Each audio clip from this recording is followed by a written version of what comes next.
Hello friends, आप सभी का फिर से स्वागत है। 2 दिन पहले हमने IBPS वेबसाइट में एक नोटिस देखा था और उस नोटिस के बाद लिटरली अगर मैं आपको बताऊं, बच्चे बहुत परेशान हो गए थे, बहुत हलचल मच गई थी। बच्चे कह रहे थे ओ सर मेरा रिजल्ट नहीं खुल रहा, इनवैलिड बोल रहा है, कोई लिंक आ गया है। बहुत सारे बच्चों ने IPS को कॉल भी किया, वहाँ भी उन्होंने क्लैरिफाई करने की कोशिश की। इसके बाद IPS ने ये बात समझाई कि जो हाई फैशन हमने दिया है वो ऐसा नहीं है कि सब लोग उसको ठीक से समझ पाए। जो देखिए उन्होंने अब क्या किया, जब आप वेबसाइट पर जाएंगे तो आपको यहाँ सबसे पहले ये दिखेगा कि 2 दिन पहले यहाँ लिखा था IBPS RRB PO result update. यहाँ पे देखेंगे exam update for limited candidates. उन्होंने उस वर्ड को आपके क्लैरिफिकेशन के लिए चेंज कर दिया है ताकि आप टेंशन मत लो। ये रिजल्ट नहीं आया है, IBPS ने लेटेस्ट अपडेट किया है। जब आप इसको क्लिक करेंगे, क्लिक करने के बाद आपको याद होगा कि यहाँ कुछ रिजल्ट के रिगार्डिंग RRB PO के रिगार्डिंग लिखा गया था, वो रियल वर्ड भी हटा दिया गया है। और यहाँ भी आपको याद होगा कि क्लोज़र फॉर रिजल्ट लिखा था, वो भी अपडेट सिर्फ और सिर्फ क्लोज़र कर दिया गया है। तो ये मैसेज IPS की तरफ से सर्कुलेट हुआ था, जिसके बाद बहुत सारे बच्चों को क्लैरिटी नहीं थी कि ये क्या है।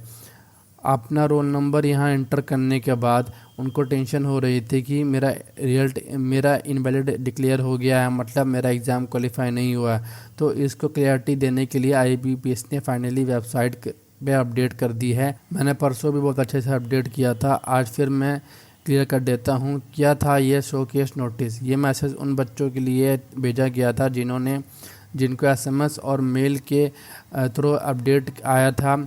और जब अपडेट आया था तो आपने लॉगिन किया था, आपको एक शोकेस नोटिस दिया गया था। आप एक बार समझ लीजिए कि क्या है और मैं आपको शॉर्ट मैसेज में बता देता हूँ। देखिए ये सिंपल पूरे मेल में मैं क्या कहना चाह रहा हूँ वो आपको इन्फॉर्मेशन दी थी, चाहे आपने फॉर्म भरते वक्त दी थी या जब आप एग्ज़ाम के लिए तैयारी कर रहे थे। आपने अपने डिटेल्स बायोमेट्रिक के टाइम दिए थे, हम उनको थ्रोली चेक कर रहे हैं, हम उनको अच्छे से चेक कर रहे हैं। अगर हमें किसी भी तरह से कोई वायलेशन मिलता है तो हम आपको डायरेक्टली इन्फॉर्म करेंगे। चाहे शोकेस नोटिस, इसका मतलब क्या होता है, आज तक हमने सिर्फ इतना जाना है कि भाई तो हम किसी भी चीज़ के लिए 100% रिस्पॉन्सिबल हैं। अगर वो रिस्पॉन्सिबिलिटी मेरे तरफ से 100% फुलफ़िल नहीं होती है तो मुझे एक शोकेस नोटिस मिलता है, जिसके लिए मुझे एक ऑथेंटिक जवाब देना ज़रूरी होता है।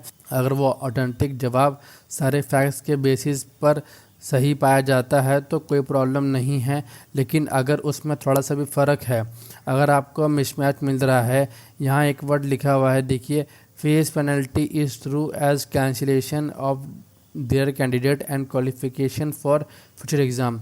ये बातें भी यहाँ मेंशन की गई थी। आपको ये बात भी देखिए, डिसिप्लिन होना चाहिए, रूल्स होना चाहिए। अगर रूल्स होंगे तो शायद आप कुछ अच्छे से चलेगा। तो अगर किसी एग्ज़ाम की कुछ रूल्स हैं, ये इंश्योर करने के लिए तो हर कोई चाहता है कि वैलिड प्रोसेस हो। अगर मैं मेहनत कर रहा हूँ तो मैं एलिजिबल हूँ उसके लिए, उसमें भी किसी तरीके से मिसमैच ना हो। तो वो बच्चों के लिए काइंड ऑफ मैसेज देखा गया था। अगर आपको कोई SMS मेल नहीं आया तो आप एब्सोल्युटली रेस्ट एश्योर और आगे की तैयारी करिए। आप सबको पता है आप लोगों का RRB PO मेंस का एग्ज़ाम 29 को है और आपके सामने कंपैरिजन किया था कि ऑलमोस्ट हर एग्ज़ाम में प्री और रिजल्ट के लिए जो हमें टाइम मिलता है वो 14 से 15 दिन के लिए होता है। यानी अगर आप 29 सितंबर को है तो आपका रिजल्ट 10 से 13 सितंबर के बीच में आना चाहिए। ये बहुत क्लियर है। तो आप एज्यूम कर सकते हैं कि जो भी वीक चल रहा है, अगर अगले वीक तक रिजल्ट देखने को मिलेगा, आपको 2 चीज़ें करनी हैं जो मैं हमेशा कहता हूँ। एक बार फिर से गाइड कर देता हूँ, करंट अफेयर जितना हो सके पढ़िए, ये बहुत ज़रूरी है। आप सभी की करंट अफेयर की तैयारी अच्छे से हो। इसके अलावा मैथ्स और रीजनिंग में सेक्शन मॉक लगाइए, हाई लेवल पैटर्न पूछे जाते हैं और उनको टॉपिक वाइज क्लियर करें और उसके बाद सेक्शन मॉक भी दें, ओवरऑल मॉक्स भी दें और अपना लेवल और इम्प्रूव करें। आपको यही करना है और इसके लिए कोई आर्गुमेंट नहीं है। अगर आपका फिर भी कोई क्वेरी है तो कमेंट बॉक्स में टाइप कर दीजिए और वीडियो पसंद आए वीडियो को लाइक करिए और चैनल को सब्सक्राइब करें। Thank you.